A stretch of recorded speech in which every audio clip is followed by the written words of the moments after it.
Welcome to What If Sleepstorian, where What If whispers timeless tales into dreams. Breathe deeply, let your mind soften, and drift into tonight's gentle story.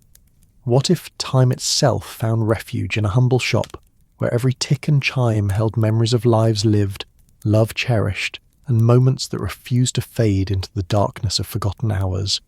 So dim the lights, find your most comfortable position, and let these whispered narratives carry you softly towards sleep. If this tale finds you drifting towards sleep's edge, let me know where in the world you're listening. These stories travel far on whispered winds.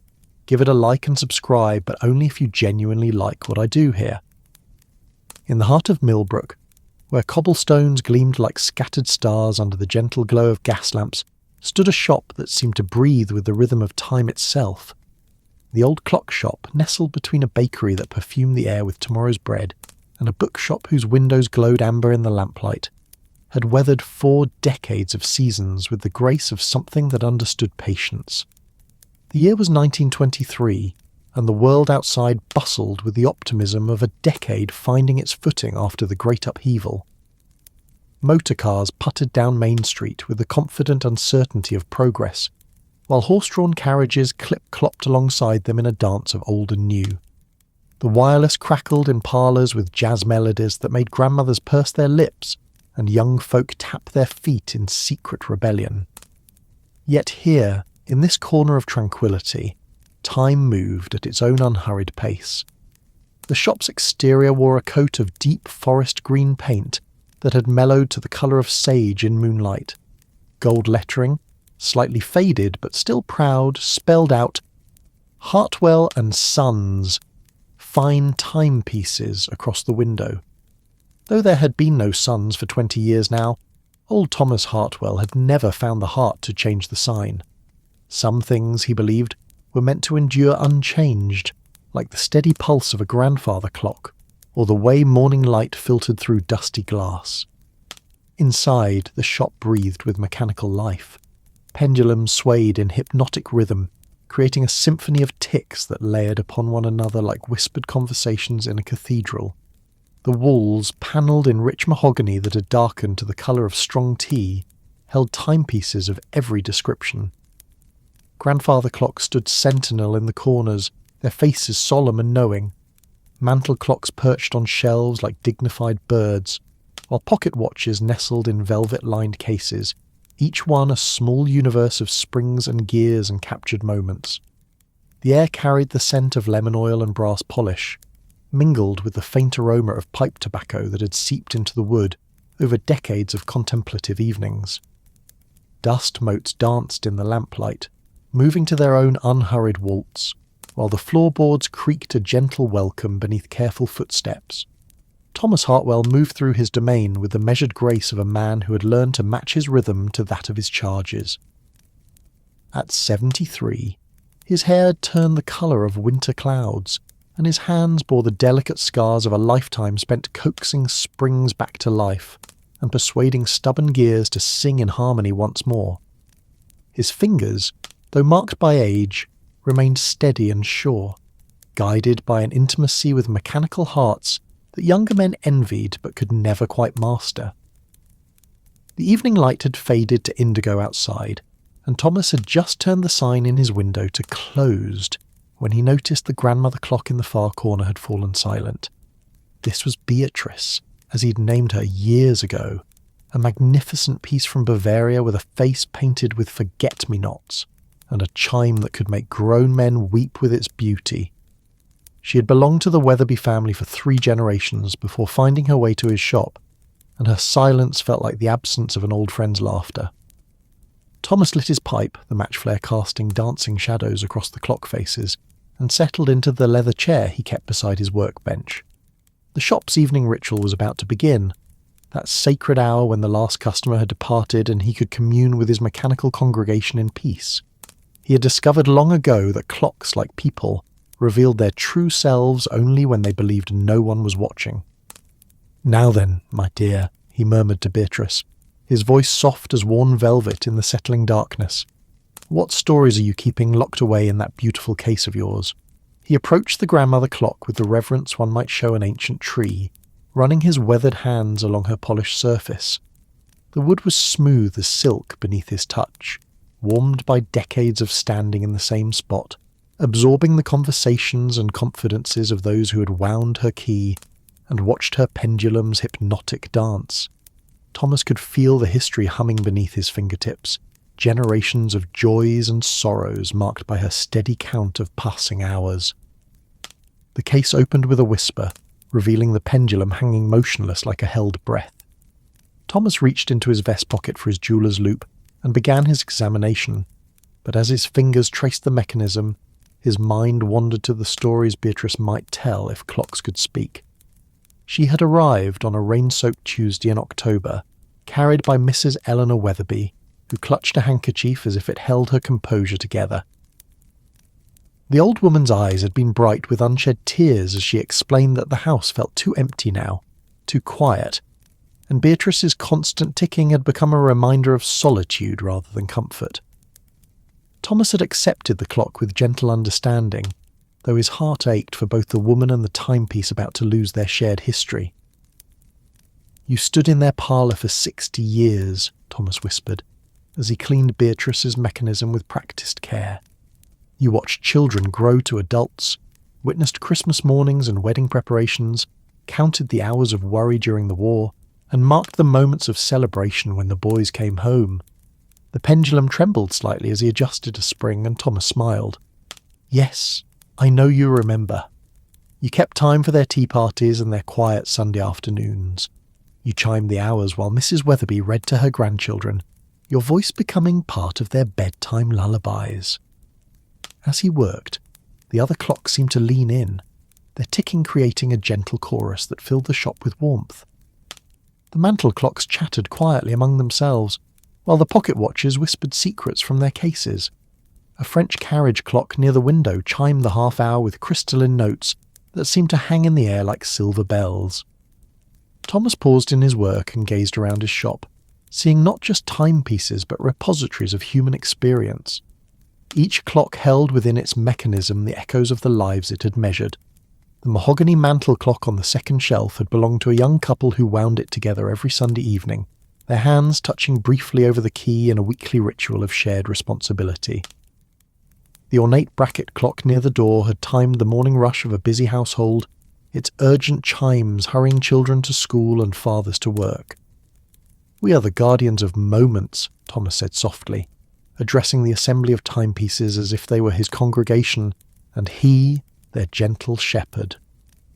"We hold the heartbeats of homes, the rhythm of daily life, the precious seconds that people take for granted until they're gone." He returned his attention to Beatrice, his fingers working with the patience of someone who understood that some things could not be rushed. The pendulum mechanism was delicate, each component depending on the others in a harmony that spoke to the deeper connections binding all things together.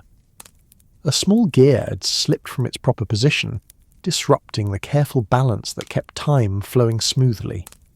As Thomas coaxed the gear back into place, he thought of the Weatherby children who had grown up beneath Beatrice's watchful presence. He could almost see them, phantom figures from decades past, playing at her feet while she counted their childhood away in measured intervals. Little Sarah, who used to hide behind the clock during games of hide-and-seek, never realising that her giggles gave her away long before anyone thought to look. Young Robert, who learned to tell time by watching Beatrice's hands creep around her painted face, announcing the hours with the pride of discovery. The shop's atmosphere grew thicker with memory and warmth as the night deepened outside. Street lamps cast pools of amber light on the cobblestones, while the occasional automobile puttered past with the self-important air of modernity, intruding upon timeless tranquility. But inside the clock shop, the present moment stretched and expanded, becoming something larger than the simple passage of seconds. Thomas's pipe had gone out, but he didn't relight it. The silence between the clock ticks had become precious, each pause a tiny eternity where anything seemed possible. He worked by lamplight, the warm glow casting his shadow large against the wall, where it moved in rhythm with his careful ministrations to Beatrice's mechanical heart. "There now," he murmured, as the gear clicked into place with a satisfying whisper. "Let's see if we can't get you singing." Again. He wound the clock with ceremonial care, the key turning with well-oiled precision. For a moment, nothing happened, and Thomas held his breath like a child making a wish. Then, with a sound like a contented sigh, Beatrice's pendulum began its ancient dance, left and right, marking time with the reliability of sunrise. The first chime came at exactly 9 o'clock, a note so pure and sweet that Thomas felt tears prick his eyes. It was followed by 8 more, each one hanging in the air before fading into the chorus of ticks that filled the shop. The other clocks seemed to welcome Beatrice back with renewed vigour, their own voices rising slightly as if in celebration of their companion's return to the land of the living. Thomas settled back into his chair and lit his pipe again, watching the smoke curl upward in lazy spirals. The shop felt complete now, every timepiece contributing its voice to the mechanical symphony that had become the soundtrack of his life. Outside, the world rushed forward into an uncertain future, but here, surrounded by the patient wisdom of countless hours measured and marked, he found the peace that came from understanding time's true nature. The clocks didn't hurry time along, he reflected. They simply marked its passage, acknowledging each moment as it arrived and departed. There was something profoundly comforting in this acceptance, this refusal to fight against the inevitable flow of seconds into minutes, minutes into hours, hours into the great river of days that carried all human experience toward whatever lay beyond the horizon of tomorrow. A soft knock at the door interrupted his reverie. Thomas glanced at the window, surprised to see a figure silhouetted against the lamplight outside. The shop had been closed for hours, and Millbrook's residents knew better than to disturb a man's evening contemplation. Yet something about the hesitant quality of the knock, the way it seemed to apologise for its own existence, stirred his curiosity rather than his annoyance. He rose from his chair and approached the door, his pipe sending up gentle signals of tobacco smoke like incense in a cathedral. Through the glass he could see a young woman in a worn but clean coat, her hair covered by a simple hat that had seen better seasons. She clutched a small bundle to her chest and shifted nervously from foot to foot, as if debating whether to knock again or disappear into the night. Thomas opened the door with a smile that had comforted countless customers over the decades. "Good evening, miss. I'm afraid the shop is closed, but if there's something urgent—" The young woman looked up with eyes that held the particular brightness of someone fighting back tears. She couldn't have been more than 25, with the kind of face that would have been beautiful if not shadowed by worry and fatigue. "I'm so sorry to bother you, sir. I know it's late, but I saw your light and I—" She paused, gathering courage like someone about to leap across a chasm. "I have something that needs repairing, and I heard you're the best clockmaker in 3 counties. Thomas stepped aside and gestured her into the shop. Come in. The night's getting cold and there's always time for someone who needs help with a timepiece." She entered hesitantly, her eyes widening as she took in the shop's warm interior. The symphony of ticks seemed to embrace her, and some of the tension left her shoulders as if the mechanical chorus had whispered reassurance in her ear. "Oh my," she breathed, turning slowly to take in the collection of clocks. "It's like stepping into time itself." "That's a lovely way to put it," Thomas said, closing the door behind her. "I'm Thomas Hartwell, and this is my little kingdom of hours and minutes. What's your name, dear?" "Margaret," she replied, then hesitated before adding, "Margaret Sullivan. I've just moved to Millbrook from the city. My late husband and I had hoped to start fresh here, but—" She trailed off, the words seeming too heavy to carry. Thomas's expression softened with understanding. The war had created so many young widows, women left to navigate a world that had suddenly become too large and too uncertain. "I'm sorry for your loss, Mrs. Sullivan. Please sit down and tell me how I can help." Margaret settled into the chair across from his workbench, still clutching her bundle. "It's probably nothing, really. I shouldn't have bothered you so late, but I've been walking the streets for hours trying to work up the courage, and when I saw your light—" "Courage for what?" Thomas asked gently, settling back into his own chair. She unwrapped the bundle with careful hands, revealing a small mantel clock that had once been beautiful. The case was mahogany, similar to several in Thomas's collection, but this one bore the scars of hard times. The wood was scratched and dull, the brass fittings tarnished and the glass face was cracked in a spiderweb pattern that caught the lamplight like frozen tears. "It was my grandmother's," Margaret said, her voice barely above a whisper. "She left it to me when she passed 5 years ago. It's the only thing I have left of my family, the only thing that made it through."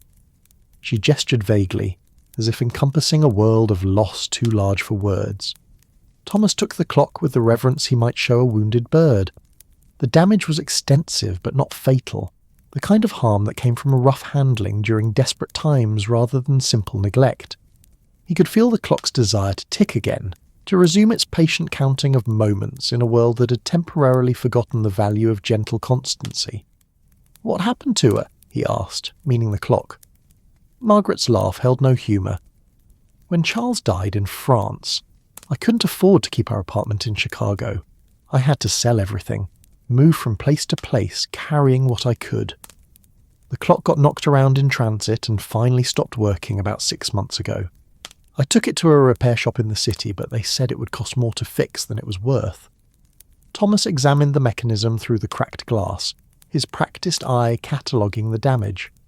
The pendulum had come loose, several gears were displaced, and the mainspring needed rewinding. It was delicate work, but nothing that couldn't be accomplished with patience and care. "They were wrong," he said simply. "This clock is worth exactly what it means to you, and that's beyond any price they could name." Margaret's composure finally cracked, and tears spilled down her cheeks like spring rain. "I can't afford much," she admitted.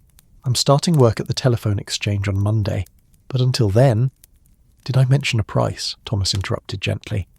"Some repairs are payment enough in themselves. Besides, your grandmother's clock will be good company for Beatrice over there. She's been feeling lonely since her family had to let her go." Margaret followed his gaze to the grandmother clock, whose pendulum swayed with hypnotic rhythm in the lamplight. "You name your clocks?" "They name themselves, really. I just listen until I hear what they want to be called." Thomas set Margaret's clock on his workbench and began gathering his tools. "Your grandmother's clock. She feels like a rose to me. Something about the way the light catches that mahogany case."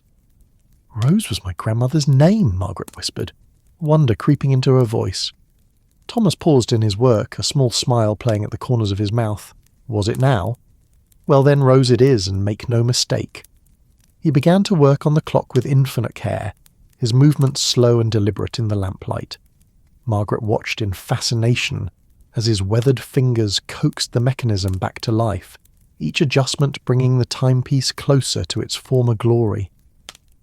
The other clocks seemed to approve, their ticking creating a supportive chorus that filled the shop with warmth and expectation.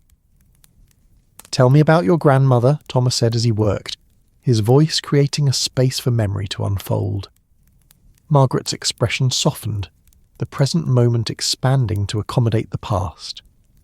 "She lived in a little house on Elm Street in Springfield, with lace curtains and a garden full of roses, real roses, not just the clock's namesake. She taught me to make apple pie and how to darn socks properly. Every evening at 6 she would wind this clock, and we would sit together listening to its tick while she told me stories about the old country." Thomas nodded, understanding the weight of such memories. "She sounds like a woman who understands the value of measured time. She used to say that time was a gift, not a burden, that each tick was a heartbeat of the world, and we should be grateful for everyone we were given to hear." Margaret's voice grew stronger as she spoke, as if the memories were lending her their strength. "Wise woman," Thomas murmured, adjusting a delicate spring. "Time isn't something that happens to us, it's something we participate in.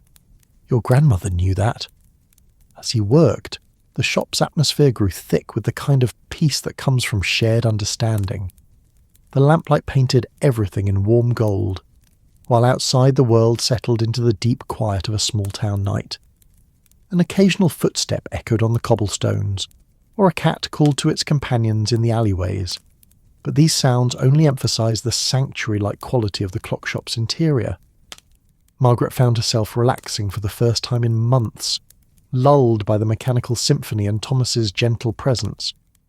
The fear and uncertainty that had followed her from Chicago began to recede, replaced by something she had almost forgotten existed. Hope. Here, Surrounded by timepieces that had weathered decades of human joy and sorrow, her own troubles seemed less insurmountable, more like part of the great pattern of experience that connected all lives across time. "You know," Thomas said conversationally as he cleaned Rose's brass fittings, "I've been in this shop for 43 years, and I've learned that every clock that comes through that door brings a story with it. Some are happy stories, some are sad, but they're all important. They're all part of the great tapestry of human experience." He paused to examine a gear through his loop before continuing. "Your Rose has been witness to love and loss, to daily routines and special occasions. She's counted the minutes of your grandmother's life, marking time for tea parties and quiet evenings, for birthdays and farewells. That's not something you can put a price on." Margaret nodded, understanding blooming in her chest like warmth spreading from a hearth. "I never thought of it that way. I just knew I couldn't bear to lose her." "And you won't," Thomas assured her, making a final adjustment to the mechanism. "She's going to tick for many more years, counting time for your new life here in Millbrook. She'll learn the rhythm of your days, mark the hours of your work at the telephone exchange, and perhaps someday—" He trailed off diplomatically, but Margaret caught his meaning and blushed slightly. The idea of someday winding the clock for children of her own seemed less like an impossible dream, and more like a gentle possibility, something that might unfold naturally in the fullness of time. Thomas wound the clock's mainspring with ceremonial care, the key turning smoothly in its socket. For a moment, Rose remained silent, as if gathering her strength for the journey back to life. Then, with a sound like a satisfied sigh, she began to tick once more, her voice joining the chorus that filled the shop with mechanical music. "There we are," Thomas said with satisfaction, setting Rose upright on the workbench. "Good as new and ready for whatever time brings." Margaret reached out to touch the clock's case, her fingers tracing the mahogany surface with reverent care. The crack in the glass face remained, but somehow it no longer looked like damage. Instead, it seemed like a badge of honour, proof that Rose had endured hardship and emerged stronger, her essential nature intact. "I don't know how to thank you," Margaret said, tears of gratitude replacing those of sorrow. "No thanks needed," Thomas replied, beginning to pack his tools away. "Just promise me you'll wind her every Sunday evening the way your grandmother did. Clocks need routine as much as people do." "I promise," Margaret said solemnly, lifting Rose with both hands. The clock seemed lighter somehow, as if the return of her tick had restored some essential vitality that had been missing.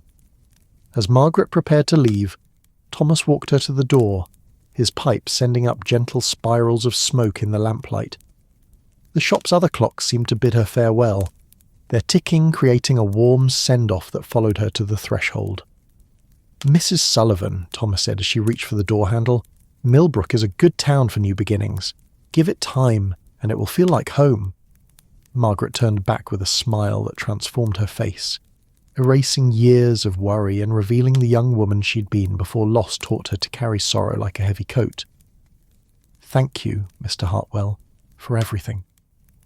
She stepped out into the night, Rose ticking steadily in her arms, and Thomas watched until she disappeared around the corner toward the boarding house where she had taken a room. The night air was crisp with the promise of autumn, carrying the scent of wood smoke and the last roses of the season. Thomas closed the door and returned to his chair, relighting his pipe and settling back into the shop's peaceful embrace. The clocks welcomed him back with their steady chorus, Beatrice's deep chimes marking the half-hour while the smaller timepieces chattered quietly among themselves. Rose's voice would soon join theirs from Margaret's room, adding her story to the great symphony of human experience that played out across Millbrook's quiet streets. He thought about the young widow, walking through the night with her grandmother's clock restored to life, and felt the deep satisfaction that came from work well done. Tomorrow, Margaret would begin her new job at the telephone exchange, connecting voices across the miles, helping people reach out to one another across the vast distances that seem to separate human hearts. Rose would tick beside her window, counting the hours of this new chapter, marking time for whatever joys and sorrows lay ahead. The shop's lamplight painted everything in warm gold, creating pools of illumination that seemed to exist outside the normal flow of time. Here, Surrounded by the patient wisdom of countless timepieces, Thomas felt the deep peace that came from understanding his place in the great pattern of existence. He was a keeper of time, a guardian of moments, a tender of the mechanical hearts that helped people make sense of their days. As the night deepened, other stories began to whisper themselves into existence among the ticking clocks. The French carriage clock near the window had belonged to a travelling merchant who carried it from town to town, its chimes marking the hours of his journeys across the American countryside. It had seen bustling train stations and quiet hotel rooms, had counted the minutes of homesickness and the hours of anticipation that came with approaching familiar destinations. The ornate bracket clock on the middle shelf had once graced the study of Judge Morrison, timing the deliberations that shaped the legal landscape of 3 counties. It had witnessed the careful weighing of evidence, the quiet moments of judicial reflection, the pronouncement of sentences that changed lives forever. When the old judge passed away, his daughter had brought the clock to Thomas, unable to bear its solemn ticking in the empty house, but unwilling to see it sold to strangers. Each timepiece held similar stories, layers upon layers of human experience measured out in regular intervals. They were repositories of memory, keepers of the rhythm that gave meaning to the chaos of daily life. In their steady voices, Thomas heard the heartbeat of community, the pulse of shared existence that connected all the souls who had ever listened to their patient counting of those moments. The mahogany mantel clock began to chime 10 o'clock, its notes hanging in the air like silver coins dropped into still water. One by one, the other clocks joined in, creating a symphony of time that filled the shop with harmonic resonance. Thomas closed his eyes and let the music wash over him, feeling the profound contentment that came from being exactly where he belonged, doing exactly what he was meant to do. Outside, Millbrook settled deeper into sleep, its residents tucked safely in their beds, while dreams carried them to places beyond the reach of time's steady march. But in the clock shop, time itself seemed to breathe, expanding and contracting like the lung of some great benevolent creature that held all human experience within its embrace. Thomas opened his eyes and gazed around his domain, seeing not just mechanical objects but living entities that had chosen to share their stories with him. They were his companions in the long hours of solitude, his partners in the sacred work of marking time for a community that depended on their steady voices to make sense of their days. The French carriage clock chimed the half-hour with crystalline notes that seemed to hang in the air like frozen music. Thomas smiled and drew on his pipe, watching the smoke curl upward in lazy spirals that defied time's forward motion. In this moment, surrounded by the gentle wisdom of his mechanical congregation, he felt the deep satisfaction that came from a life lived in service to something larger than himself. As the night wore on, Thomas found himself thinking about the nature of time itself, the way it flowed like a river carrying all human experience toward an unknown destination. People spoke of time as if it were their enemy, always rushing them toward deadlines and appointments, stealing away their youth and energy with ruthless efficiency. But Thomas knew better. Time was not cruel or kind, not fast or slow. It simply was, flowing at its own pace, offering each moment as a gift to be received with gratitude or ignored in the rush toward tomorrow. The clocks understood this truth, he reflected. They never tried to hurry time along or hold it back. They simply marked its passage, acknowledging each second as it arrived and departed, treating each tick as equally important, equally deserving of recognition. There was a profound democracy in their patient counting, a refusal to judge one moment as more valuable than another. Beatrice chimed 11 o'clock, her voice deep and resonant in the shop's warm interior. The sound seemed to settle into the mahogany panelling and the leather upholstery, becoming part of the shop's essential character. Thomas had heard that chime thousands of times over the years, but it never lost its power to move him, never became mere background noise in the symphony of his days. He thought about Margaret Sullivan, probably lying awake in her boarding house room listening to Rose's gentle tick, as she had once listened beside her grandmother's chair. The young woman was beginning a new chapter of her life, carrying the wisdom of the past into an uncertain but hopeful future. Rose would be her companion in this journey, marking time for whatever joys and sorrows lay ahead, offering the comfort of steady rhythm in a world that often seemed chaotic and unpredictable. The shop's lamplight flickered slightly as a breeze stirred the autumn night outside, but the flames steadied quickly, resuming their steady glow. Thomas drew contentedly on his pipe and let his mind wander through the stories that filled his shop like invisible presents. Each clock carried within its mechanism the echoes of the lives it had measured, the rhythm of households, the pulse of daily routines, the heartbeat of human experience in all its infinite variety. The ornate bracket clock had been wound every morning by Judge Morrison's careful hands, its chimes marking the beginning of each day's deliberations. The French carriage clock had counted the miles of a merchant's journeys, its tick keeping pace with the clatter of train wheels and the steady rhythm of horses' hooves. The small bedroom clock on the top shelf had whispered lullabies to 3 generations of children, its gentle voice helping them drift into dreams of adventure and wonder. As midnight approached, Thomas felt the shop's atmosphere grow even more peaceful, as if the clocks themselves were settling into the deep quiet of night. Their ticking remained constant, but somehow seemed softer, more intimate, like whispered conversations between old friends. Outside, the last of the evening's pedestrians had made their way home, leaving the streets to the cats and the gentle glow of gas lamps standing sentinel against the darkness. Beatrice began her midnight chimes, each note hanging in the air with ceremonial gravity. 12 strikes marked the passage from one day to the next, the eternal renewal that kept the world turning despite all the sorrows and uncertainties that shadowed human existence. As the last chime faded into silence, Thomas felt the deep satisfaction that came from witnessing time's most sacred moment, the mysterious instant when today became yesterday and tomorrow stepped closer to the present. The other clocks joined in the midnight chorus, their various voices creating a harmony that filled the shop with almost religious reverence. The French carriage clock's crystalline notes danced above the deeper tones of the mantel clocks, while the pocket watches whispered their contributions from their velvet-lined cases. It was a symphony of time itself, a celebration of the moment that connected all moments, the eternal now that contained within itself all that had been and all that might yet come to pass. Thomas closed his eyes and let the music wash over him, feeling himself part of something infinitely larger than his own small life.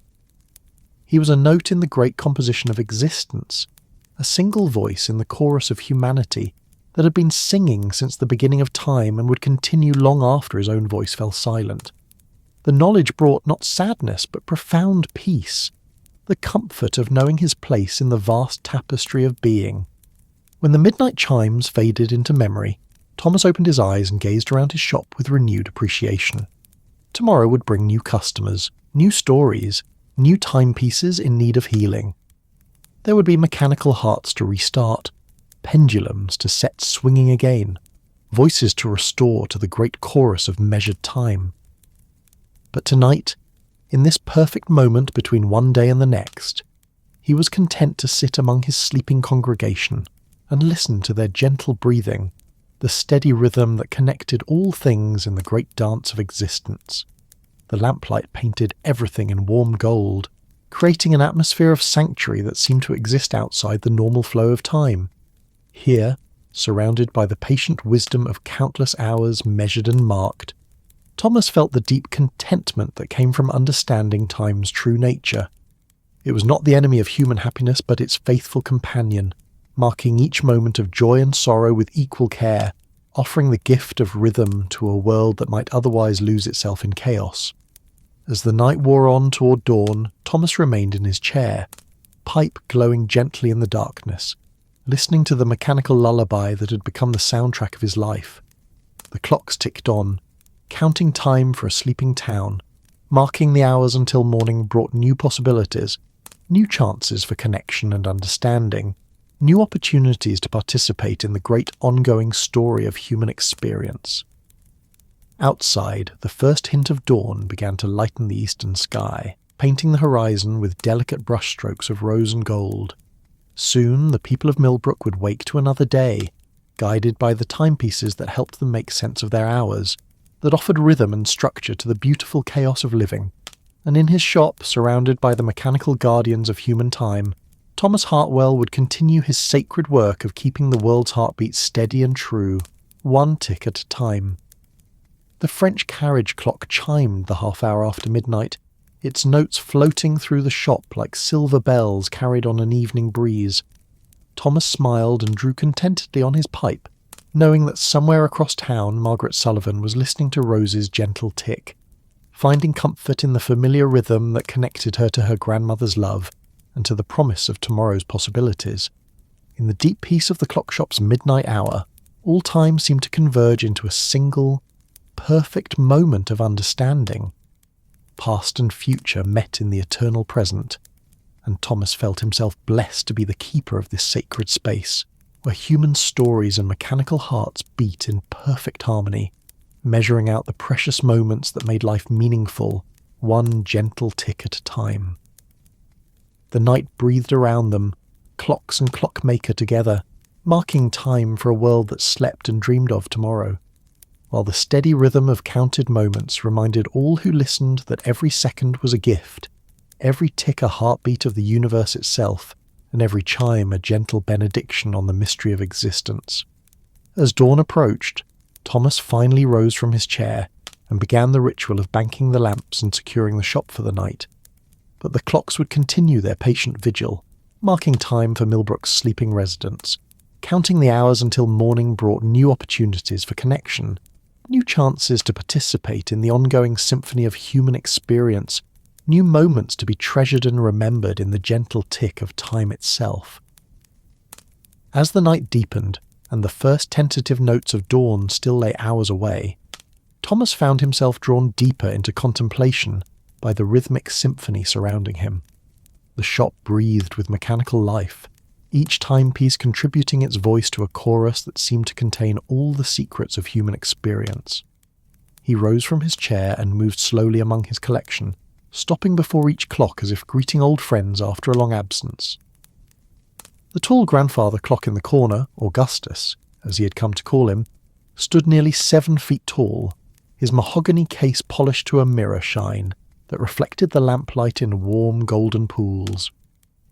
Augustus had been crafted in London in 1847, his brass works bearing the maker's mark of Whitmore and Sons, a firm that had understood the sacred nature of timekeeping.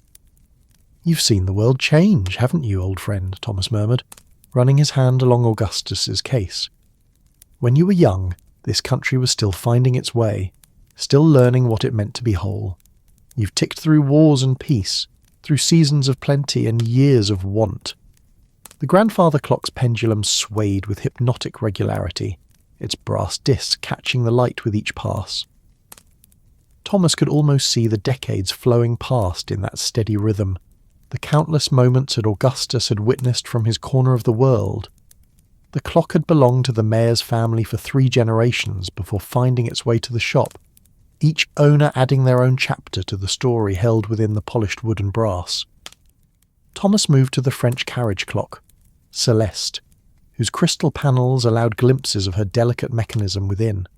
She was a traveller, designed to keep perfect time despite the jolting of coach wheels and the uncertainty of the road. Her brass case was etched with elaborate scrollwork that spoke of Parisian workshops and craftsmen who understood that beauty and function were not separate virtues but 2 aspects of the same truth. "Ah, Celeste," Thomas whispered, adjusting her position slightly so the lamplight could dance more freely through her crystal walls. "You were made for journeys, weren't you? How many miles have you travelled? How many inn-rooms and train compartments have heard your gentle chime?" The carriage clock had arrived 6 months ago with a travelling salesman who claimed his wandering days were over. He spoke of railroad cars clicking through the night, while Celeste kept faithful time on the fold-down table beside his berth, her steady tick mixing with the rhythm of wheels on track to create a lullaby of motion and purpose. Now she resided here. Her travelling days perhaps ended, but her stories are still alive in the precision of her movement. Near the window stood a collection of bracket clocks, each one a testament to the golden age of English clockmaking. These were the timepieces of substantial homes, designed to grace the mantelpieces of drawing rooms where families gathered for evening conversations and quiet pursuits. Their cases were works of art in themselves, carved from walnut and cherry, inlaid with brass and mother of pearl, each one reflecting the taste and aspirations of the household it had served. Thomas paused before Minerva, a particularly fine example with a case of burled walnut that seemed to glow with inner fire in the lamplight. Her brass dial was silvered and engraved with delicate scrollwork, while her hands were shaped like leaves that pointed toward the hours with botanical grace. She had come from the Patterson mansion on Hill Street, brought by the old patriarch himself just days before his passing. "You kept time for a house full of music," Thomas told her, remembering the stories old Mr. Patterson had shared. Piano lessons in the afternoon, chamber music in the evenings, lullabies drifting down from the nursery while you marked the peaceful hours. He could almost hear the echoes of those long-ago melodies in Minerva's steady tick, the ghost of music that had once filled the mansion's rooms with beauty and joy. The Patterson children were grown now, scattered to distant cities by the demands of modern life, but their childhood remained captured in the memory of the clock that had witnessed their daily routines, their games and quarrels and quiet moments of wonder. As Thomas continued his midnight pilgrimage among the timepieces, each one seemed to whisper its own story into the listening darkness. The ship's chronometer on the third shelf had sailed with Captain Morrison on trading voyages to the Orient, keeping precise time across thousands of miles of ocean, while measuring the longitude that brought merchant vessels safely home to port. Its brass case was green with age and salt air, but its movement remained as precise as the day it left the Greenwich workshop where it was born. "The seas you've crossed, navigator," Thomas murmured, using the name that had come to him the first time he wound the chronometer's mechanism. "The storms you've weathered, the distant harbours where you've dropped anchor. You've seen dawn break over waters that most of us will never imagine." The chronometer's tick was slightly different from the others, trained by years of motion to maintain its rhythm despite the rolling of the deck beneath its gimbal-mounted case. Even here, safely harboured in the quiet shop, it seemed to retain something of the sea's eternal restlessness, a reminder that time itself was like the ocean, vast, mysterious, and indifferent to human plans and desires. Thomas moved to examine a collection of smaller clocks arranged on a mahogany secretary desk that served as display space for the more delicate timepieces. These were the intimate clocks, the bedside companions and boudoir ornaments that had marked the private hours of their owners' lives. A porcelain shepherdess held a watch face in her delicate hands, her painted smile eternally sweet as she counted the moments of romance and reverie. Beside her, a bronze cherub supported a clock dial on his shoulders, his expression of determined effort bringing a smile to Thomas's weathered face. "You are gifts of love," he said softly, understanding the role these decorative timepieces had played in the theatre of courtship and marriage. Tokens of affection that promised to mark all the happy hours to come. How many wedding gifts among you? How many anniversary remembrances? The smallest of the collection was a lady's boudoir clock, no larger than Thomas's palm, its case of ivory and gold designed to sit upon a dressing table among perfume bottles and jewellery boxes.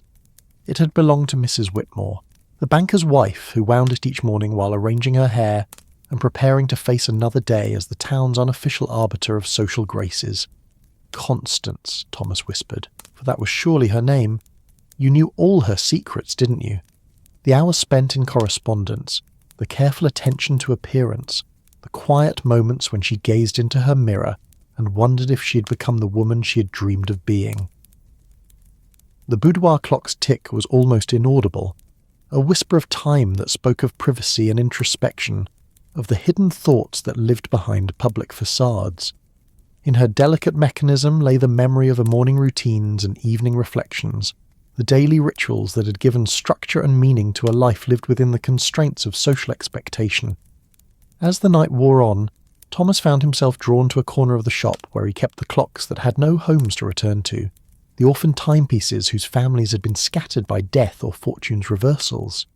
These were not for sale, at least not yet. They were refugees from time's passage, survivors of the great changes that swept through human lives like storms across a peaceful landscape. Among them stood Patience, a tall case clock whose oak veneer had been damaged by water during the Great Flood of 1919.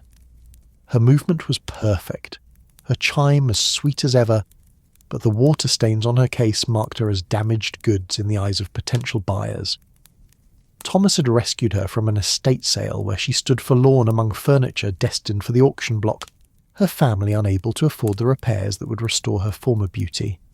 They couldn't see past the scars, Thomas told her, running his finger along the watermarks that decorated her case like abstract art. But scars are just evidence of survival, aren't they? Proof that you endured what would have destroyed a lesser spirit. Patience's pendulum swayed with stately grace, undisturbed by the imperfections of her appearance. Her voice remained true, her timekeeping as accurate as the day she left the craftsman's workshop. The water stains told their own story of the night when the river overflowed its banks and brought chaos to the quiet streets of Millbrook, but they also testified to her essential durability, her refusal to let external damage silence her mechanical heart. Beside Patience stood Melancholy, a mantel clock whose brass case had tarnished to the colour of old copper. She had belonged to a widower who wound her faithfully for 30 years after his wife's passing, her tick providing the only sound in a house grown too quiet for comfort. When he finally joined his beloved, his distant relative saw only an old clock with a case that needed polishing, not understanding that some tarnish comes from tears and some wear from the constant touch of lonely hands seeking comfort in routine. "He loved her through you," Thomas whispered to Melancholy, adjusting her position so the lamplight could warm her dulled surface. "Every night he wound your spring. Every morning he checked your face for the time, and in your faithful presence he found a way to continue marking the hours until he could be reunited with the one who made time meaningful." The mantel clock's tick held a note of gentle sadness, as if she understood her role as keeper of grief transformed into endurance. Her tarnished case caught the lamplight dimly, but her movement remained precise, her chimes soft and true. In her mechanism lived the memory of solitary evenings and quiet breakfast times, of a man who had learned to find dignity in the daily rituals that connected him to the love he'd lost. Thomas moved among these orphan timepieces like a shepherd among his flock, each one receiving a gentle touch, a whispered word of recognition, a moment of acknowledgement that their stories mattered even if the world no longer seemed to have room for them. They were the casualties of change, the victims of a society that increasingly valued the new over the enduring, the expedient over the beautiful. Yet here, in the sanctuary of his shop, they found refuge and purpose. Their voices joined the chorus that filled the night hours with mechanical music, their presence lending depth and richness to the symphony of time that played eternally in the warmth of lamplight and polished wood. They were proof that worth was not determined by market value, that beauty persisted even when fashion turned its face away, that love endured in the patient tick of timepieces that remembered better days. As he completed his circuit of the shop, Thomas found himself standing once again before Beatrice, the grandmother clock whose evening repair had begun this night's journey into memory and meditation. Her pendulum continued its steady dance, left and right, marking time with the reliability of sunrise. In her stately presence, he saw the culmination of the clockmaker's art, not merely the measurement of time, but the creation of comfort, the transformation of mechanical precision into something approaching the sacred. "You are the heart of this place," he told her, his voice soft with affection. "Your voice sets the rhythm that all the others follow. Your presence gives weight and dignity to our humble chorus. In you, time itself finds its truest expression." Beatrice seemed to acknowledge his words with a subtle shift in her chime as the quarter hour struck, the notes hanging in the air like a blessing pronounced over the assembled congregation of timepieces. Her painted face, decorated with forget-me-nots and bordered with gold leaf, gazed out with the serene confidence of a matriarch watching over her extended family.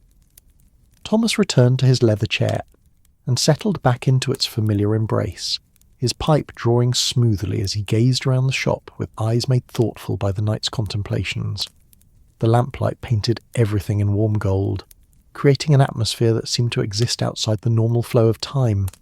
Here, surrounded by the patient wisdom of countless hours measured and marked, he felt the deep peace that came from understanding his place in the great pattern of existence.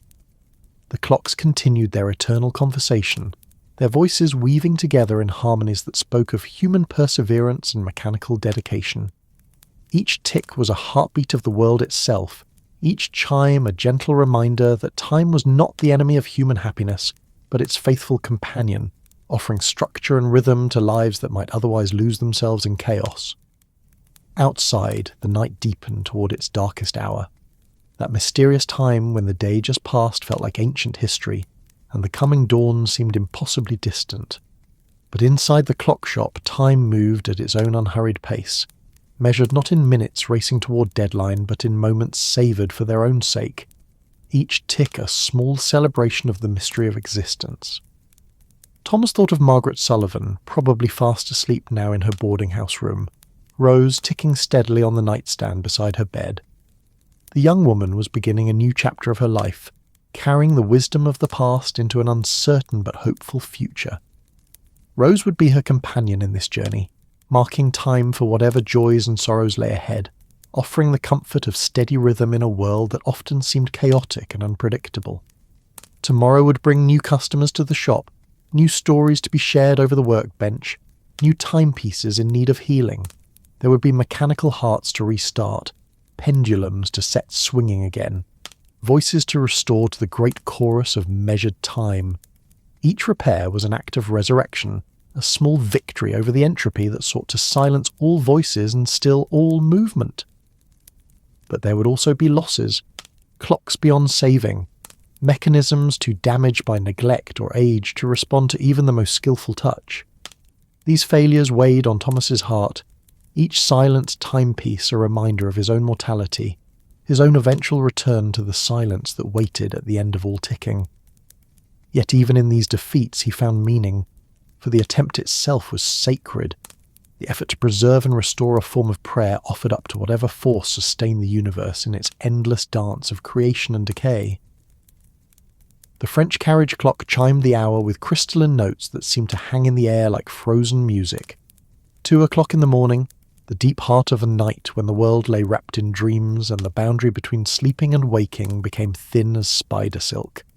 Thomas drew contentedly on his pipe and let his mind drift through the stories that filled his shop like invisible presences. He thought of all the homes these clocks had inhabited, all the families they had served, all the moments they had marked in their patient counting of human time. In their mechanisms lay the memory of countless breakfast conversations and evening prayers, of children learning to tell time and elderly couples winding their wedding gifts with hands grown trembling with age. They were repositories of human experience, keepers of the rhythm that gave meaning to the chaos of daily life. The bracket clocks whispered among themselves on their shelves, sharing secrets of drawing rooms and morning rooms, of afternoon teas and evening entertainments. The mantel clocks chimed in with their own memories of hearths and family gatherings, of Christmas mornings and birthday celebrations marked by their faithful presence.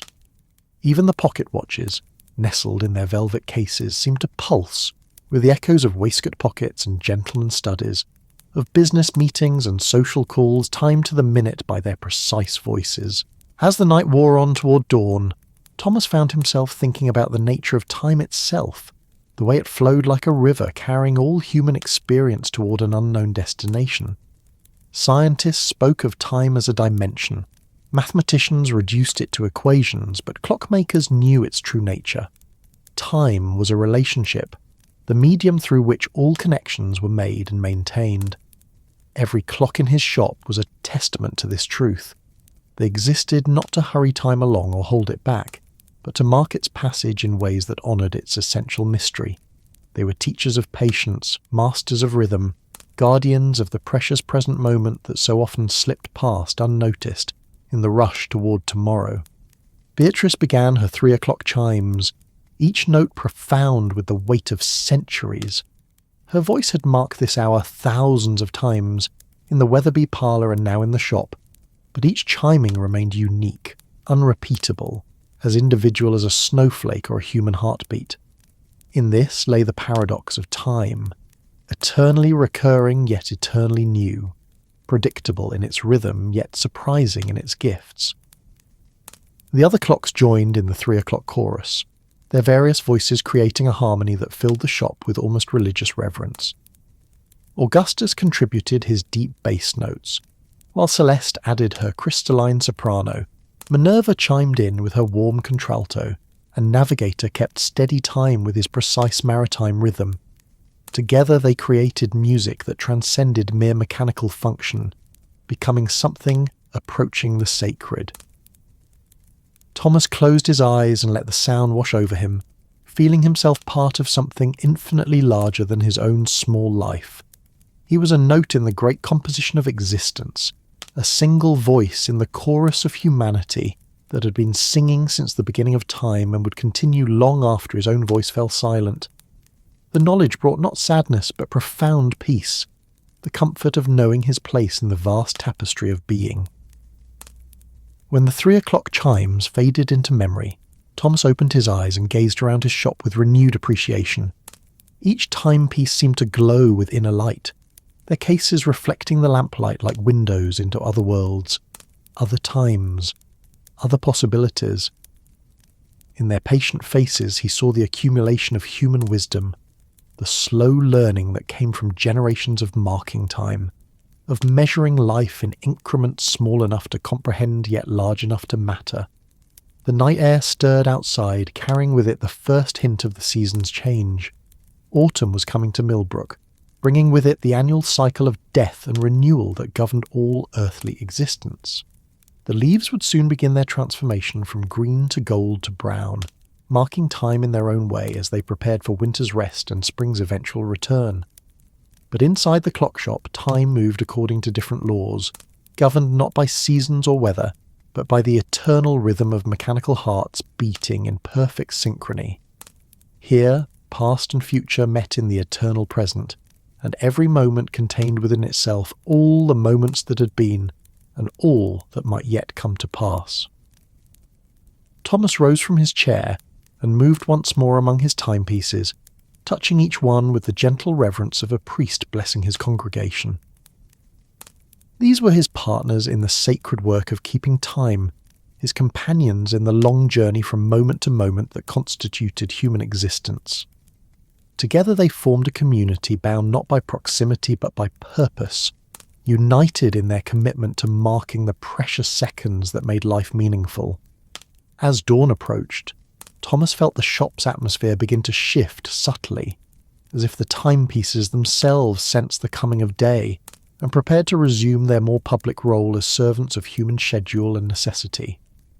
But for now, in these last dark hours before sunrise, they remained his private congregation, their voices raised in mechanical prayer to whatever force sustained the universe in its endless dance of time and change.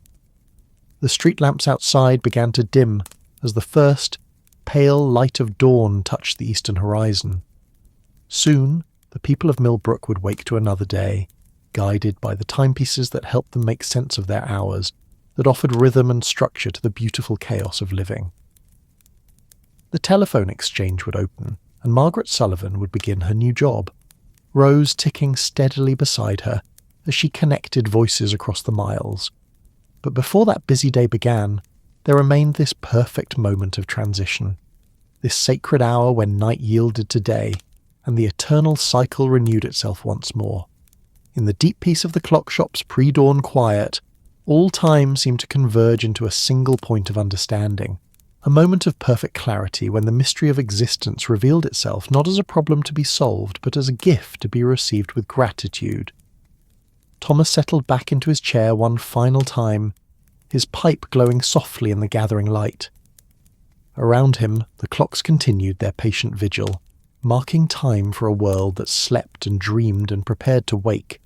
Their voices formed a bridge between night and day, between sleep and waking, between the world of dreams and the realm of daily responsibility.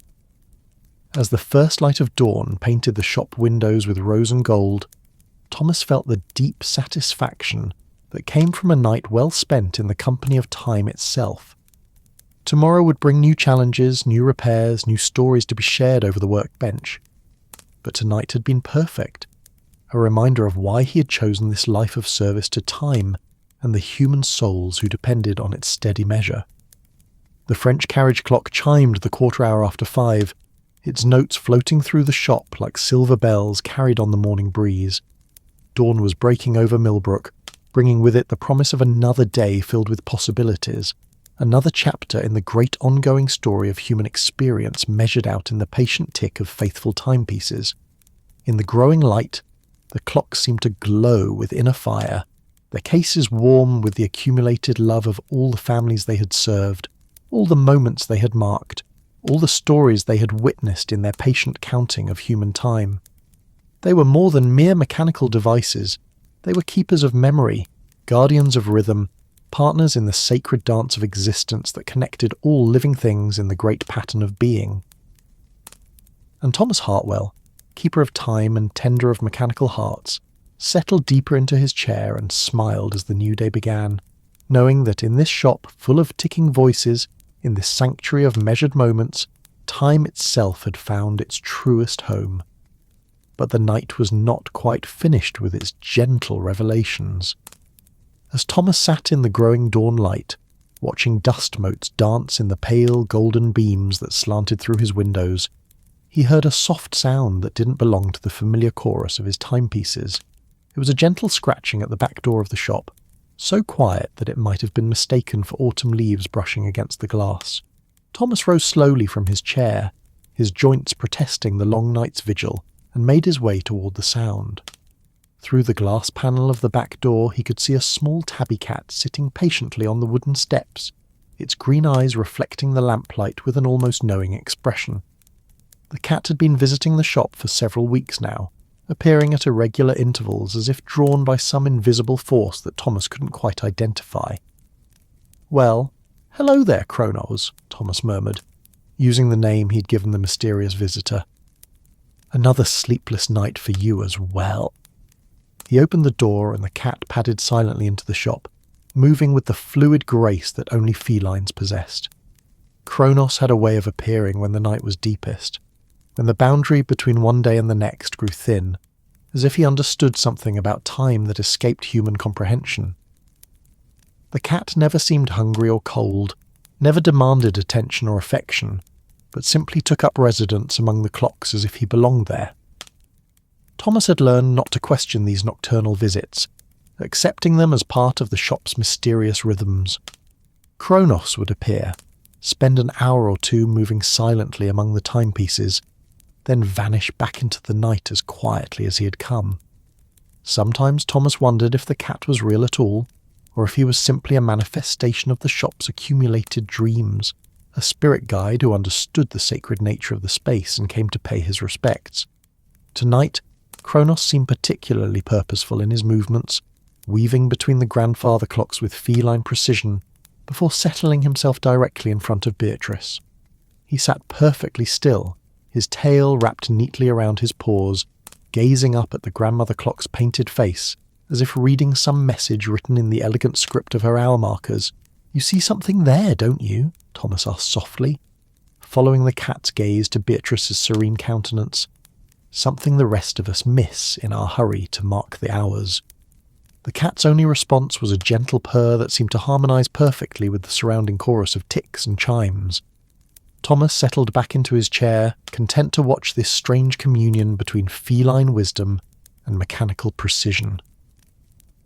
There was something deeply peaceful about Kronos' presence, as if the cat carried with him the accumulated calm of all the quiet places in the world. As Thomas observed this mysterious visitor, his mind drifted to the many stories he had heard about animals and their relationship with time. Sailors spoke of cats who could predict storms hours before the barometers dropped. Farmers told tales of roosters who crowed at precisely the same moment each morning regardless of season or weather.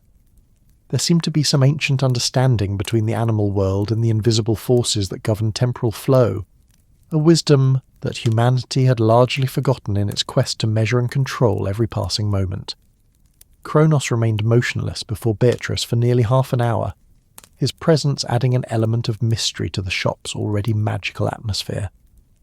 Then, as suddenly as he had appeared, the cat rose and padded silently toward the back door, pausing only to cast one final glance at Thomas before disappearing into the pre-dawn darkness. "Until next time, old friend," Thomas whispered to the empty doorway, feeling oddly honoured by the cat's visit. There was something profound about these encounters, as if Kronos served as a bridge between the measured world of human time and the eternal present that animals inhabited so naturally. The sky outside was growing lighter now, painting the eastern horizon with delicate brushstrokes of pink and gold. Thomas could hear the first stirrings of the town awakening, a milk wagon clattering over cobblestones, the distant crow of roosters announcing the day's arrival, the soft murmur of early risers beginning their morning routines. Soon the shop would open its doors to the world, and the intimate magic of the night hours would yield to the practical demands of commerce and repair. But before that transition occurred, Thomas allowed himself a few more precious moments of solitude among his mechanical congregation. He moved through the shop one final time, adjusting a pendulum here, straightening a clock face there, ensuring that each timepiece was prepared to greet the day with its best face forward. These small acts of care and attention were more than mere maintenance. They were expressions of love, acknowledgements of the sacred trust that existed between clockmaker and clock. As he worked, Thomas found himself thinking about the profound responsibility that came with his chosen profession.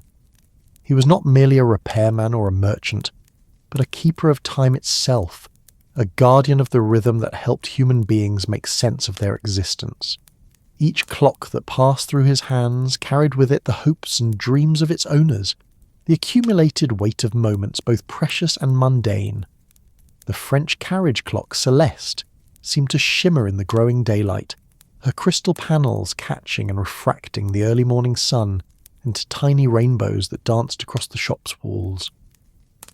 Thomas paused before her, remembering the day she'd arrived with the travelling salesman who spoke of distant cities and unknown roads. How many sunrises had she witnessed through hotel windows? How many railroad stations had echoed with her gentle chimes? "You've seen more of the world than the rest of us put together," Thomas murmured to Celeste, his voice soft with admiration. "Yet here you are, content to mark time in our little corner of nowhere, sharing your stories with anyone wise enough to listen." Near the window, a collection of alarm clocks stood in formation like mechanical soldiers, preparing for battle against human tendency toward oversleep. These were the practical timepieces, the workhorses of the horological world, designed not for beauty or contemplation, but for the urgent business of rousing sleepers from their dreams. Yet even these humble servants possessed their own dignity, their own important role in the great symphony of measured time. Thomas had always felt a particular fondness for alarm clocks, understanding the vital service they provided to working people who depended on their reliability to maintain their livelihoods. There was something heroic about these unassuming timepieces, their willingness to sacrifice melodious chimes for the harsh necessity of awakening bells, their dedication to punctuality even when it made them unloved by those they served. One alarm clock in particular caught his attention, a sturdy brass model with a face that bore the scars of long service. This was Réveil, as Thomas had named him, and he had belonged to the night watchman at the cotton mill before automation had rendered human surveillance obsolete. For 20 years, Réveil had faithfully awakened his owner at the stroke of midnight, ensuring that the mill's machinery was properly supervised through the dark hours when most of the town slept peacefully. "You never failed him, did you?" Thomas asked, running his finger along Réveil's dented case. "Through rain and snow, through sickness and health, you sang your harsh song and called him to duty. There's more nobility in that than in all the grand chimes in creation." The alarm clock's tick seemed to carry a note of quiet pride, as if acknowledging the truth of Thomas's words. In the democracy of time, all voices were equal, all services valuable. The humble alarm clock and the magnificent grandfather clock served the same master, marked the same hours, participated in the same eternal dance of seconds and minutes that connected all existence in its web of temporal relationship. As the morning light grew stronger, Thomas began to prepare for the day's first customers. He unlocked the front door and turned the sign from closed to open, though he knew it would be at least an hour before anyone ventured into the shop. Millbrook was an early rising town, but even the most industrious residents allowed themselves a few moments of leisure with their morning coffee before beginning the day's responsibilities. The telephone exchange would open at 7 o'clock sharp, and Margaret Sullivan would begin her new career connecting voices across the miles. Thomas found himself wondering how she had slept, whether Rose's gentle ticking had provided the comfort he had hoped for. There was something deeply satisfying about the thought of the young woman and her grandmother's clock beginning a new chapter together, their shared rhythm marking time for whatever adventures and discoveries lay ahead. The morning brought with it a subtle change in the shop's atmosphere, as if the timepieces themselves understood the difference between their private night voices and their public day personas. The symphony continued unabated, but somehow it seemed more purposeful now, more aware of its role in the broader community's daily life. These clocks would guide Millbrook through another day, marking appointments and deadlines, measuring work periods and rest breaks, providing the temporal framework that allowed civilization to function with reasonable efficiency. Thomas lit his first pipe of the morning, the tobacco's rich aroma mingling with the familiar sense of lemon oil and brass polish that permeated the shop. He settled behind his workbench and began organising his tools for the day's repairs, each implement placed with the precision of a surgeon preparing for delicate surgery.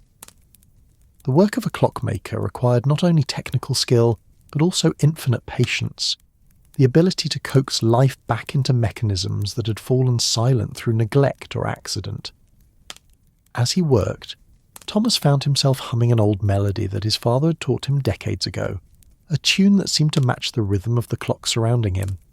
Music and timekeeping had always been closely related, both arts depending on precise measurement of temporal intervals, both requiring an understanding of rhythm and harmony that transcended mere mechanical function. The shop's first customer of the day arrived just as the courthouse clock was striking 8.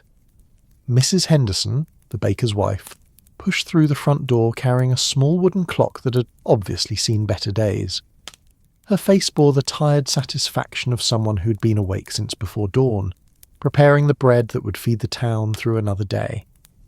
"Good morning, Mr. Hartwell," she called cheerfully, her voice carrying the warmth that came from years of serving the community with fresh bread and genuine care. "I'm afraid poor Patience here has given up the ghost. She belonged to my mother, and I can't bear the thought of replacing her." Thomas smiled at the coincidence of the name. He had an orphaned clock named Patience in his collection, though this was clearly a different timepiece altogether. Mrs. Henderson's clock was a kitchen model, designed for practical service rather than decorative beauty, but it bore the unmistakable signs of a long and faithful service. "Let me have a look at her," Thomas said, accepting the clock with gentle hands. Sometimes what appears to be the end is really just a pause, waiting for the right touch to resume the dance. As he examined the mechanism, Thomas felt the familiar thrill that came with each new challenge. Every broken clock was a puzzle to be solved, a mystery to be unravelled through careful observation and skilled intervention. The work required not only technical knowledge but also intuition, the ability to understand what each timepiece needed to return to its natural state of rhythmic grace. The morning passed peacefully, with a steady stream of customers bringing their temporal troubles to Thomas's skilled hands. There was the young schoolteacher whose bedroom clock had developed an annoying skip in its tick, disturbing her sleep with its irregular rhythm. The bank president's wife arrived with a delicate French clock whose chimes had grown faint and uncertain, no longer announcing the hours with their former crystalline clarity. Each repair was approached with the same careful attention, the same respect for the mechanical soul that resided within springs and gears and carefully balanced wheels. Thomas understood that he was not merely fixing broken objects, but restoring relationships, reuniting people with the timepieces that had become part of their daily lives, their personal rhythms, their sense of temporal stability in an uncertain world. As noon approached, the shop filled with the sound of multiple chimes marking the lunch hour. The various voices created a complex harmony that lasted for nearly 2 minutes, as different timepieces announced the same moment according to their individual interpretations of temporal precision. Some were slightly fast, others marginally slow, but all were sincere in their efforts to mark this significant hour in the day's progression. Thomas paused in his work to listen to this mechanical celebration, feeling the deep satisfaction that came from witnessing time itself made audible through the voices of his collected timepieces. In this daily chorus, he heard the heartbeat of community, the shared rhythm that connected all the residents of Millbrook in their common experience of measured time. The afternoon brought quiet to business, with fewer customers and more time for contemplative work. Thomas used these peaceful hours to attend to the more complex repairs, the timepieces that required extensive surgery to restore their natural voices. There was something meditative about this work, the careful disassembly and cleaning and adjustment that gradually coaxed silent mechanisms back to life. As he worked, Thomas found himself thinking about the nature of mechanical memory, the way timepieces seemed to retain some essence of their previous experiences even after extensive repair. A clock that had belonged to a music teacher might develop a particularly melodious chime, while one from a businessman's office maintained an air of urgent precision even in its retirement years. Whether this was imagination or genuine mechanical inheritance, Thomas had never been able to determine, but he had learned to trust these subtle impressions in his restoration work. The late afternoon sun slanted through the shop windows, painting everything in warm amber light that made the brass fittings glow like captured fire.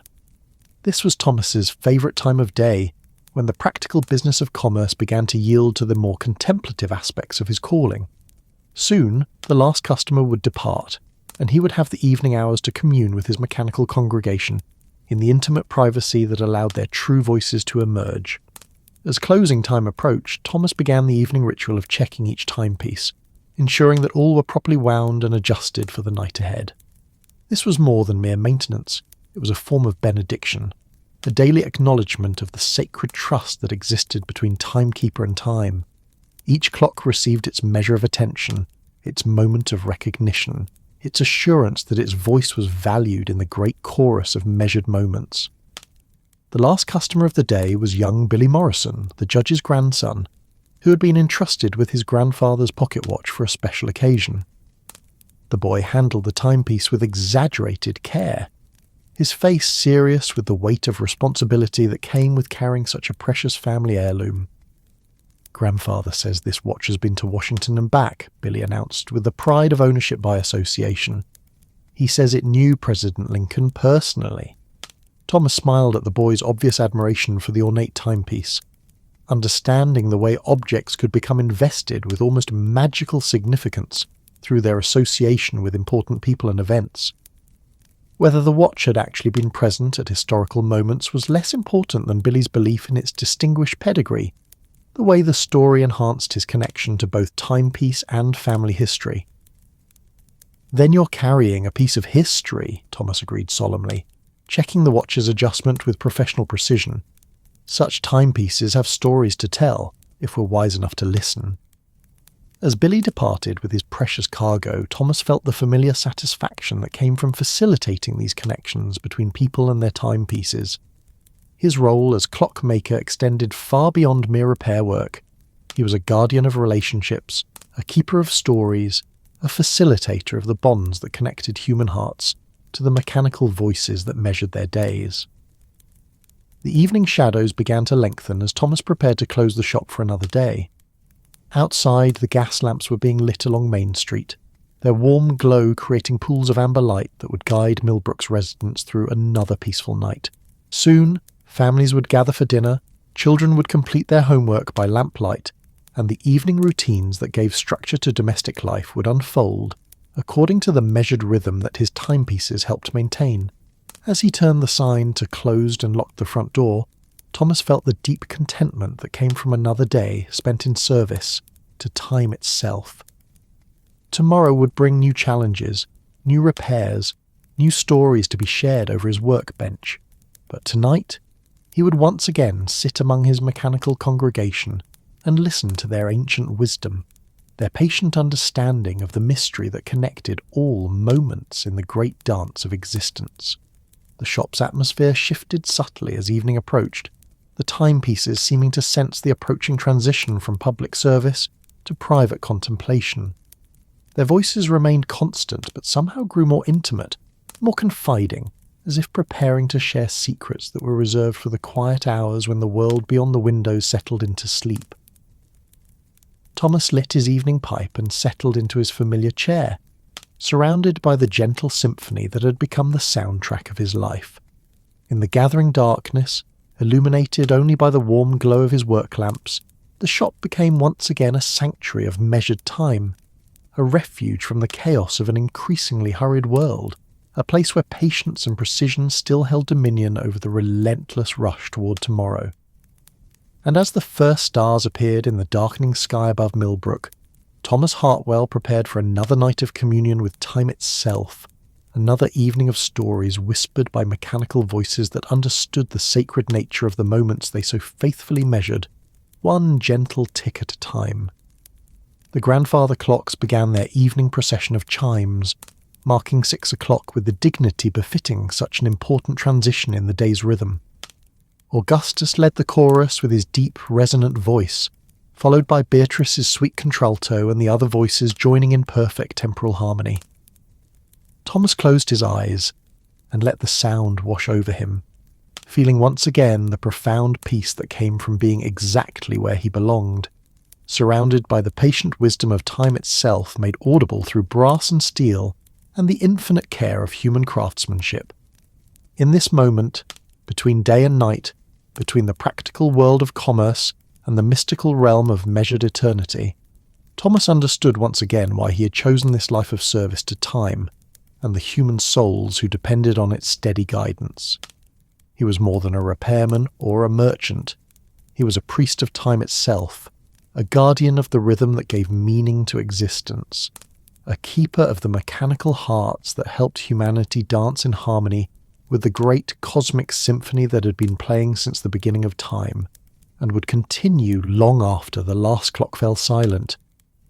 And in the growing darkness of another peaceful evening in Millbrook, surrounded by the gentle voices of his timepieces marking each precious moment with mechanical devotion, Thomas Hartwell settled deeper into his chair and prepared for another night of wonder among the keepers of time.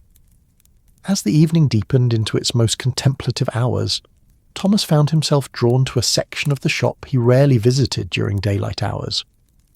Behind a heavy velvet curtain, in an alcove that received no direct sunlight, stood his most precious and mysterious collection, the timepieces that had arrived without stories, without histories, without any explanation of their origins or previous lives. These were the enigma clocks, as Thomas had come to think of them, timepieces that appeared on his doorstep like foundlings left by unknown benefactors. Over the years he had accumulated nearly a dozen such mysterious arrivals, each one representing a puzzle that defied solution, despite his best efforts to trace their provenance. They were uniformly beautiful, clearly valuable, and in perfect working condition, yet no one in Millbrook claimed knowledge of them or ownership of their stories. Thomas drew back the velvet curtain with ceremonial reverence, revealing the hidden collection that few customers ever glimpsed. Here stood timepieces that seemed to exist outside the normal flow of commerce and ownership, eternal wanderers seeking some indefinable purpose that only they understood. The lamplight caught their polished cases and silver dials, creating an almost ethereal glow that made them appear more like visions than solid objects. The centerpiece of this mysterious collection was Meridian, an astronomical clock of such complexity and beauty that Thomas sometimes wondered if it belonged in a cathedral rather than a humble shop. Its case was carved from ebony and inlaid with mother-of-pearl constellations that seemed to shift and dance in the flickering lamplight. The dial showed not only hours and minutes, but also the phases of the moon, the positions of the planets, and the subtle progression of celestial events that mark time on a cosmic scale. Meridian had appeared 5 years ago on a fog-shrouded October morning, sitting on the shop's doorstep as if it had materialized from the mist itself. No note accompanied it, no explanation or request for service. It simply waited there, patient and enigmatic, as if certain that Thomas would understand his role as its temporary guardian. The clock's mechanism was unlike anything he had encountered in 4 decades of clockmaking, incorporating principles of astronomy and mathematics that seemed to transcend normal horological practice. "You know things the rest of us can only dream about," Thomas whispered to Meridian, his voice soft with awe. "Time as the universe measures it, rhythm as the stars understand it. What secrets do you carry in that magnificent mechanism?" The astronomical clock's response was a series of soft chimes that seemed to harmonize with music beyond human hearing. Notes that resonated not just in the ear, but in some deeper chamber of the soul. Its pendulum moved with hypnotic precision, marking not just terrestrial seconds, but cosmic moments that connected earthbound time to the vast dance of celestial bodies. Beside Meridian stood Seraphim, a clock whose case appeared to be carved from a single piece of crystal that caught and refracted light in impossible ways. The timepiece seemed to glow from within, as if powered by some source beyond mechanical springs and weights. Its face was marked with symbols that resembled no earthly script, yet somehow conveyed meaning that bypassed rational understanding and spoke directly to the heart. Seraphim had arrived during the summer solstice 3 years past, discovered by Thomas when he opened the shop at dawn to find it sitting among his repair tools as if it had grown there overnight. No doors had been disturbed, no windows broken, yet there it stood, patient and luminous, waiting for acknowledgement of its mysterious presence. The clock's tick was unlike any other in the shop, not the mechanical percussion of springs and escapements, but something closer to the rhythm of breathing, the pulse of life itself. "You don't belong to our world, do you?" Thomas asked Seraphim, mesmerized by the way its crystal case seemed to contain entire galaxies of light. "Yet here you are, sharing your impossible beauty with a simple clockmaker who can barely comprehend your nature." The crystal clock's response was a shimmer of internal light that pulsed in perfect synchronization with Thomas's heartbeat, as if acknowledging some deeper connection between human life and cosmic rhythm. In its presence, time seemed to expand and contract like the breathing of some vast entity, each moment containing within itself the potential for infinite experience. The third member of this mysterious trinity was Whisper, a clock so delicate and ethereal that it seemed more like captured moonlight than solid matter. Its case was fashioned from some unknown metal that appeared silver in lamplight, but took on other hues depending on the observer's angle of vision. The timepiece made no audible tick, yet somehow conveyed the passage of time through subtle vibrations that resonated in the very air around it. Whisper had been the most recent arrival, appearing just 6 months ago during a thunderstorm that had rattled windows throughout Millbrook. Thomas had found it in the morning, sitting perfectly dry despite the night's deluge, its case unmarked by rain or wind. The clock seemed to exist in a state of perpetual calm, unaffected by the temporal storms that occasionally disrupted other timepieces during severe weather. "You speak in frequencies the ear cannot detect," Thomas murmured to Whisper, watching the way it seemed to phase in and out of complete visibility, like a shy spirit uncertain of its welcome. "Yet your message is clear to those who understand that time has voices beyond the mechanical, rhythms beyond the physical." The silent clock's response was a subtle shift in the shop's atmosphere, a barely perceptible change in the quality of light and air that made every other timepiece seem to lean forward in attention.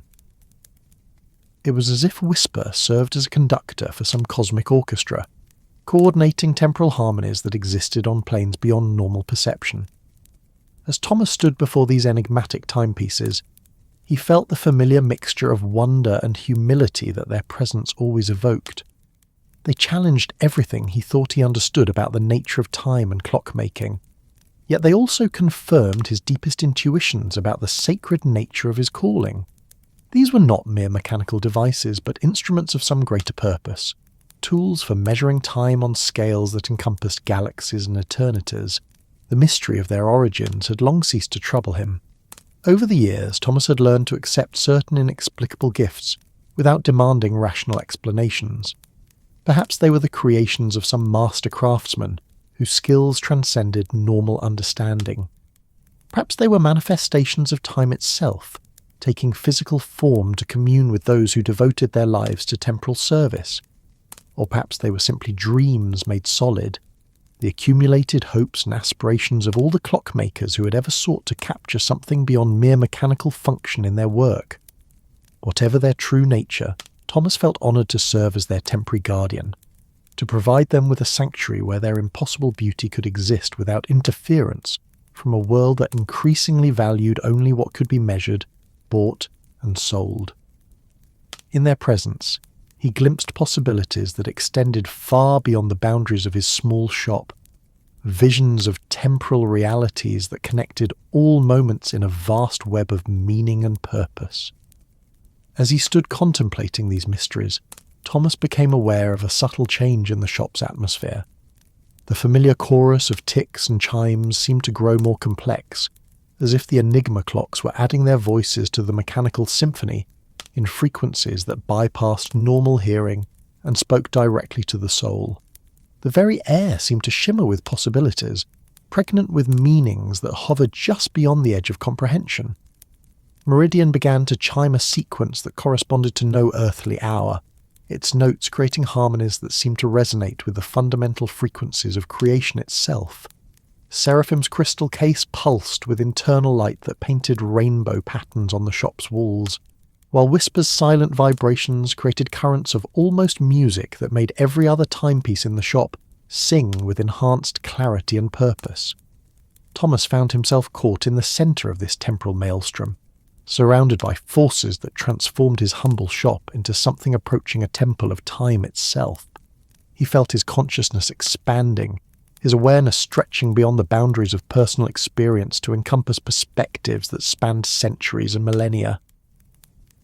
For a moment that lasted both forever and no time at all, he saw his life's work from a cosmic viewpoint, understanding his role as part of an eternal chain of temporal guardians who had served since time began and would continue until time ended.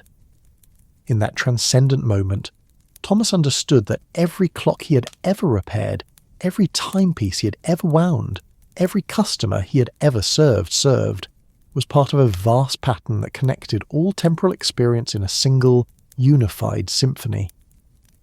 The broken kitchen clock and the magnificent astronomical timepiece were equally important notes in this cosmic composition, each contributing its unique voice to the eternal song of measured moments.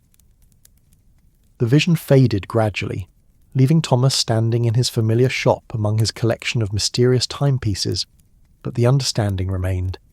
He was not merely a clockmaker, but a priest of time itself, a guardian of rhythms that connected the mundane to the eternal, the mechanical to the mystical. His work transcended simple repair and maintenance. It was a form of prayer offered up to whatever force sustained the universe in its endless dance of creation and destruction. As he drew the velvet curtain closed once more, concealing the enigma clocks from casual view, Thomas felt a profound sense of completion. The mysteries would remain mysterious, the questions unanswered, but that was as it should be. Some truths were too vast for human comprehension, some beauties too pure for common understanding. It was enough to serve as their guardian, to provide them with sanctuary in a world that had little patience for unexplainable wonders. The rest of the shop's timepieces seemed to settle back into their familiar rhythms as the cosmic harmonies faded into memory. Yet something had changed in their voices, a subtle enhancement that spoke of contact with forces beyond normal experience. The mechanical symphony continued, but now it carried overtones of the eternal, echoes of the vast temporal realities that existed beyond the boundaries of measured moments. Thomas returned to his chair and relit his pipe, drawing comfort from these familiar rituals as he processed the night's revelations. Outside, Millbrook slept peacefully, its residents trusting in the steady voices of their timepieces to mark the hours until dawn brought another day of ordinary miracles and everyday wonders. They had no need to know about the cosmic forces that moved through their quiet streets. The temporal currents that connected their small community to the vast web of existence that spanned all space and time. As the night wore on toward its deepest hour, Thomas found himself thinking about the nature of mystery itself, the way certain truths could only be approached through acceptance rather than analysis. The enigma clocks had taught him that some questions were more valuable than their answers, some wonders more meaningful when they remained beyond complete understanding. In their presence, he had learned to embrace uncertainty as a form of faith, to find comfort in the knowledge that existence contained depths that would forever exceed human comprehension. The French carriage clock chimed 2 o'clock with crystalline notes that seemed to carry echoes of cosmic harmonies, while the grandfather clocks marked the hour with their deep resonant voices.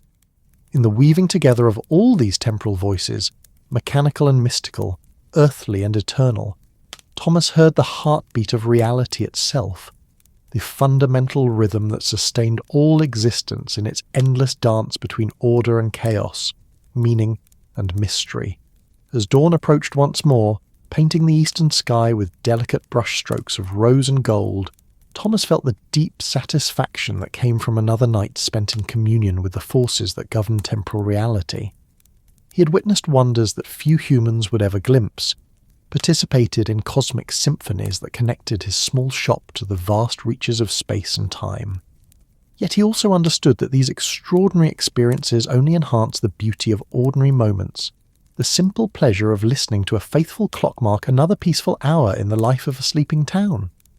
The mystery timepieces behind their velvet curtain continued their silent vigil, keeping their cosmic secrets while adding their invisible voices to the shop's eternal chorus. Tomorrow would bring new customers, new repairs, new opportunities to serve the community's temporal needs. But tonight had revealed once again the deeper purpose that underlay all such practical service, the sacred calling to maintain humanity's connection to the rhythms that sustained all existence, to keep alive the understanding that time itself was not merely a measurement, but a mystery, not just a dimension, but a doorway to truths that transcended all human understanding. And in the growing light of another dawn, surrounded by timepieces both mundane and miraculous, Thomas Hartwell prepared to begin another day of service to time itself, knowing that each tick, each chime, each carefully adjusted mechanism was part of an eternal symphony that connected all moments in the great dance of existence, one precious second at a time. But as the first rays of sunlight touched the shop windows, Thomas noticed something that made him pause in wonder. The light itself seemed different this morning, carrying with it a quality of luminescence that transformed ordinary dust motes into dancing spirits, and made every surface in the shop glow with inner radiance. It was as if the night's mystical experiences had somehow altered the very nature of illumination, infusing the morning light with echoes of the cosmic harmonies he had witnessed. The timepieces responded to this ethereal dawn with voices that seemed enriched and deepened, their familiar ticks and chimes carrying new overtones that spoke of connection to forces beyond mechanical function. Even the humblest alarm clock seemed to pulse with awareness of its role in the greater symphony, while the most elaborate grandfather clocks swayed their pendulums with the stately grace of conductors leading an invisible orchestra. Thomas moved slowly among his collection, sensing that something fundamental had shifted during the night's revelations.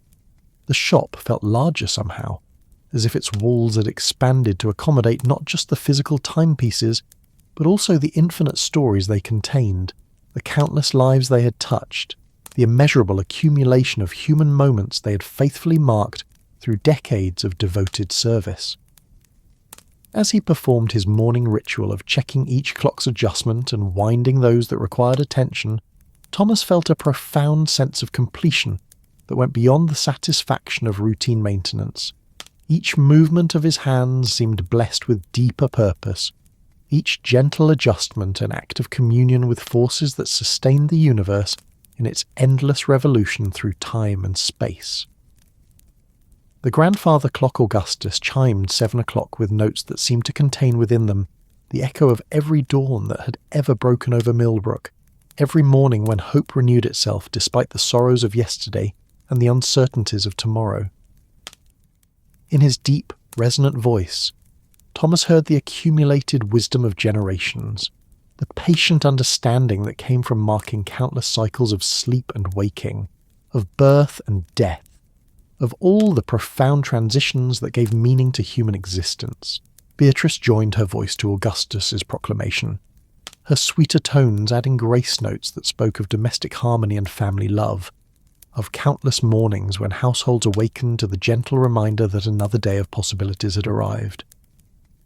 In her chimes, Thomas heard the laughter of children and the contented sighs of elders, the daily renewal of hope that characterized human resilience in the face of time's inevitable passage. As the morning chorus concluded, Thomas found himself thinking about all the people throughout Millbrook who were beginning their day guided by the timepieces that had passed through his shop. Margaret Sullivan would be preparing for another day at the telephone exchange, Rose ticking steadily beside her as she dressed and arranged her hair, the young widow finding courage in the familiar rhythm that connected her to her grandmother's love and wisdom. The banker would consult his pocket watch before leaving for the office, its precise ticking ensuring that his day began with the punctuality that his profession demanded.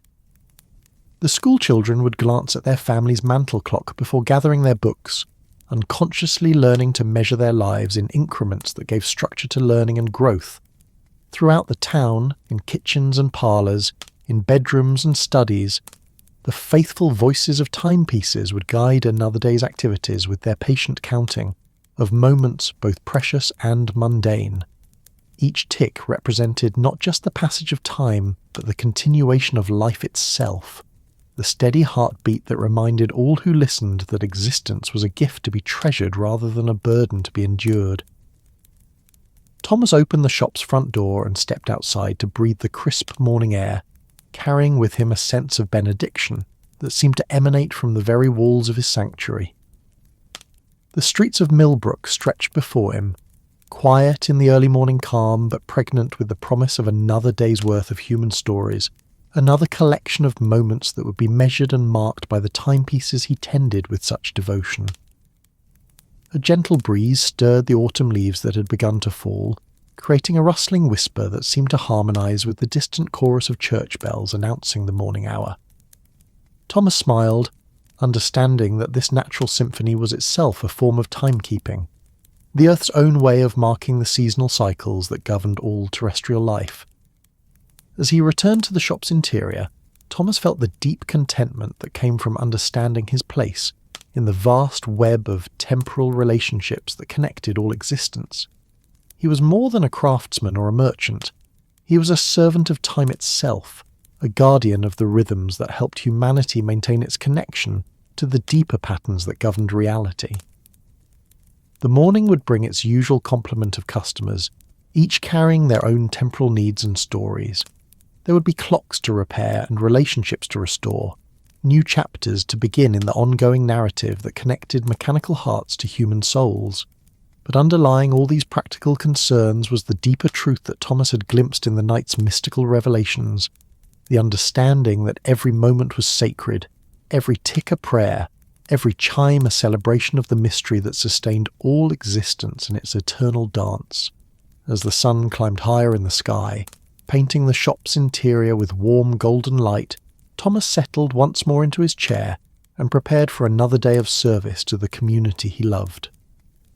Around him, the timepieces continued their patient chorus, marking another morning in the endless succession of dawns that had witnessed the rise and fall of civilizations, the birth and death of stars, the eternal renewal of hope that characterized the universe's ongoing commitment to beauty, wonder, and the sacred nature of measured time.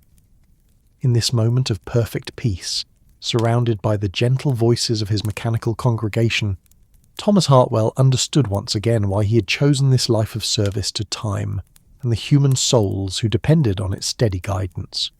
Each day brought new opportunities to participate in the great work of connection, to help maintain the bonds that linked individual lives to the vast symphony of existence that had been playing since the beginning of time and would continue until time itself transformed into something beyond human comprehension.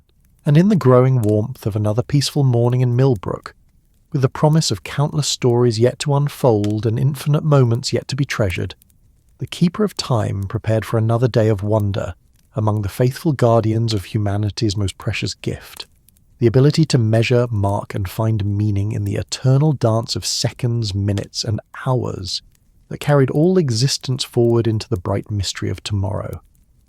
That's the story for tonight. Are you drifting off beneath the icy stillness of Reykjavik, the twilight glow of Venice, the rustling palms of Zanzibar, or the quiet lanterns of Chiang Mai.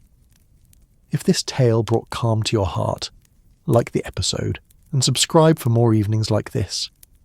Let the world fade gently behind you.